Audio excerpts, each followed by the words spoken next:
Hi guys! Magandang gabi! Welcome back po dito sa Gandara SR Channel for Showbiz Update. Ang tatalakayin nga natin ngayon at pag-uusapan mga kakimpaw ay pumapatungkol nga po dito sa pangako ni Paulo Avellino at syempre ang hinahanap-hanap naman ng isang Chinita Princess na kumakakimpaw. Hindi nyo kakayanin itong update natin kasi talagang sobrang nakakakilig at ang daming revelasyon mga kakimpaw. Nako, sunod-sunod na talaga ang mga good vibes mga kakipi. Kaya tara't pag-usapan natin yan.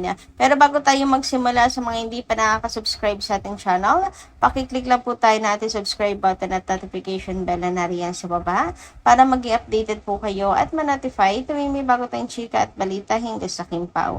Maraming salamat! So welcome back po again sa ating channel mga kakipit. Tumako naman tayo ngayon sa pagbabasa ng comment ng ating mga subscribers tungkol sa mga previous update.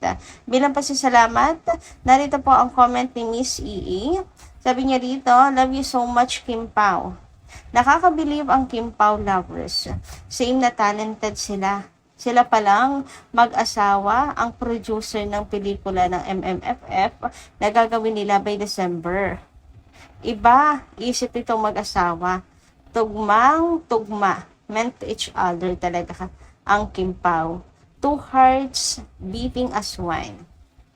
Match na match. Talented. Magpo-produce.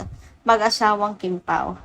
You're the best Kimpaw. Saludo ako sa isip niyong dalawa.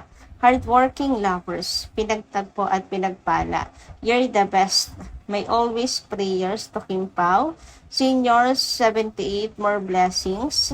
Safe, good health, happiness, and success. God loves Kimpaw. Destiny.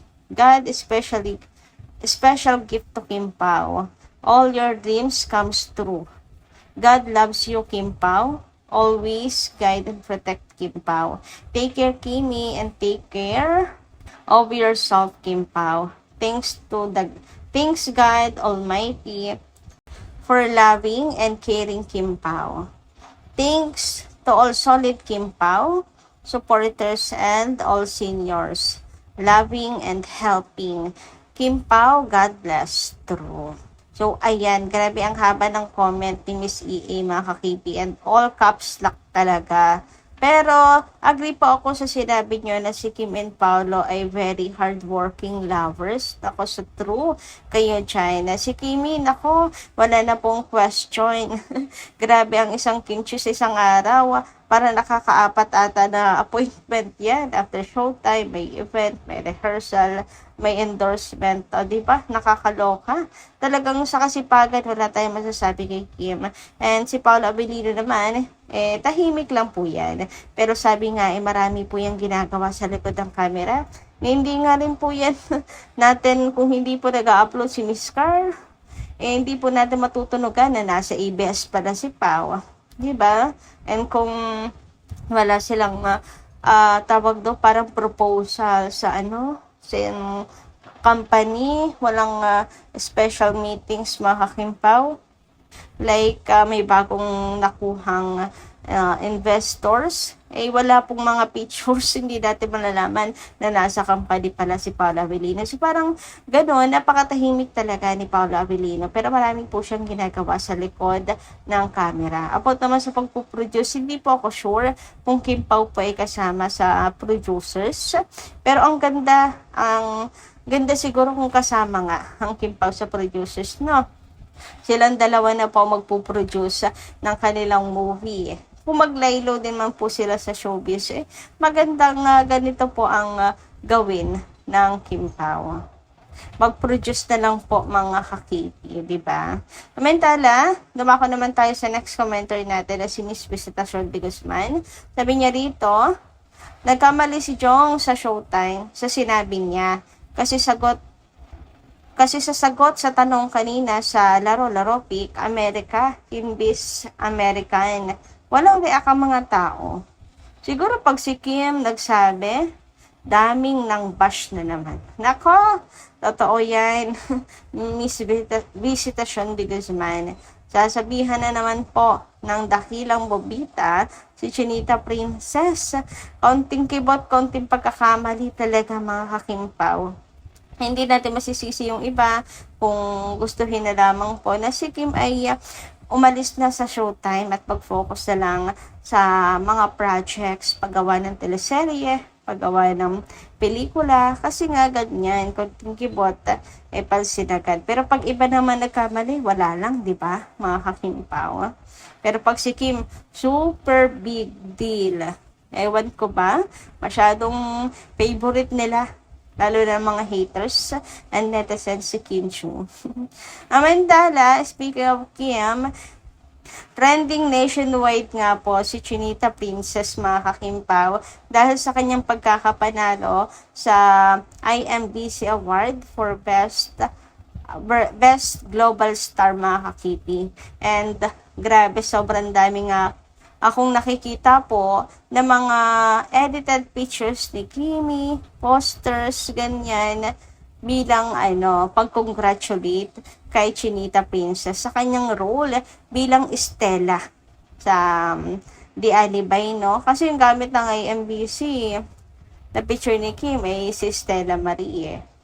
So, ayan mga kakimpaw, ang gaganda ng edits ng Kimpaw Lanjas and mga Kimers para po kay Kim Chu. Kaya si Kim super thankful sa lahat ng bumoto, sa lahat ng effort ng mga fans niya. Sabi nga ni Kim, wow, time, effort, love and support. Maraming salamat po sa inyo. Nako, walang anuman Kimi, basta mapasaya ka namin. Thank you so much sa mga bumoto po, sa mga nandito na bumoto kay Kim. Sabi nga dito, Kim Chu patuloy ang pasasalamat sa kanyang loyal fans na walang sawang sumusuporta sa kanila ni Paula Avellino. Kaugnay ang dedikasyon nila sa mga online voting kung saan kasali sila ni Pau. Andito nga po ako hanga kay Chinita Princess. Super humble, super grateful always, and lagi po niyang nakikita at na-appreciate ang pagmamahal, ang suporta, ang time, and ang effort ng kanyang mga fans, ng kanilang fans ni Paolo Avellino. Kaya ang daming nagmamahal po at patuloy na nagmamahal talaga sa kanya. Kasi nakikita yung mga effort natin. Sabi nga dito mga kakimpaw, ni certified kapamilya, kaya mahal na mahal ng mga fans niya si Kim Chu dahil she never fails to make them feel acknowledged. Sa post ni Princess Chinita sa X ay nagpapasalamat ang actress sa effort at support ng fans nila ni Paula Avellino kaugnay ng recent online voting ganap sa Sokbed. And hindi lang po yan basta-basta na online voting, mga kakimpaw. International award yan. Malaking karangalan po para kay Kim at Paolo Avellino. Lalo na mga katunggali dito ni Chinita Princess, diba? Global artist talaga. So, congratulations, Kimi. Ang laki ng lamang ni Kim Chu. Talagang hindi mo akalain ang power ng Kimers and Kimpaw Lanjas. Napakatindi talaga mga kakimpaw pag pinagsama, mga kakipi. Dinadala ang Kimpaw globally and worldwide. Namintala, dumako naman po tayo ngayon dito sa post ni Paolo Avellino kung saan makikita niyo po may hawak siyang papel dito at may nakasulat. Sabi dito sa sulat, kung maging tayo, sa iyo lang ang puso ko. Uy, grabehan naman nga yan. And ang caption ni Paula Avellino dito alam mo na. Diba? Ayan, alam mo na. Kapag ka naging kayo, ang puso niya ay tanging sa iyo lamang. So, ito po ay dati pang post ni Paula Avellino, matagal na mga kakipi. Pero, nirepost po yan ng isang fan. Kasi nga, diba, naging sila na ni Chinita Princess. Sa ating mga fans, malinaw yun, Kahit hindi pa nagsasa publiko ng relasyon si Kim and Paolo, pero para sa ating mga fans, umami na ang Kim Pao. Sa atin nga lang. And ayun nga mga kakipi, napakalinaw naman sa mensahe ni Paolo Avellino. For sure, ito ay para sa future jowa future girlfriend, the future wife ni Paolo Avellino. Basta maging sila nga mga kakimpaw. Sa'yo lang ang puso niya. Pero parang kanta yun mga kakipi. Kung maging tayo, sa'yo lang ang puso ko. Parang kanta yun Pero, ganun pa man, pinost yan ni Paolo. So, parang na rin po itong pangako, panghabang buhay. Na tanging kay Chinita Princess lang ang puso ni Paolo Avellino at hindi po mapupunta kailanman sa iba. Talagang nakakulog na si Kimi sa puso niya at hindi po kailanman mapapalitan. Sabi nga niya, sa'yo lang ang puso ko. Di panghabang buhay na yon mga kakipi. Yan ang pangako ni Paolo sa kung sino man ang darating sa buhay niya. Ay, grabihan. So, sino ba naman ang hindi kikiligin yan dyan, diba mga kakimpaw? Grabihan. Anyway, year 2020 po pala yan post ni Paolo Avellino sa kanyang ex account. Himala po at napaka-active ng Paolo Avellino. Nagpo-post. Charot. Anyway, sabi nga dito, kung maghintayo, sa'yo lang ang puso ko.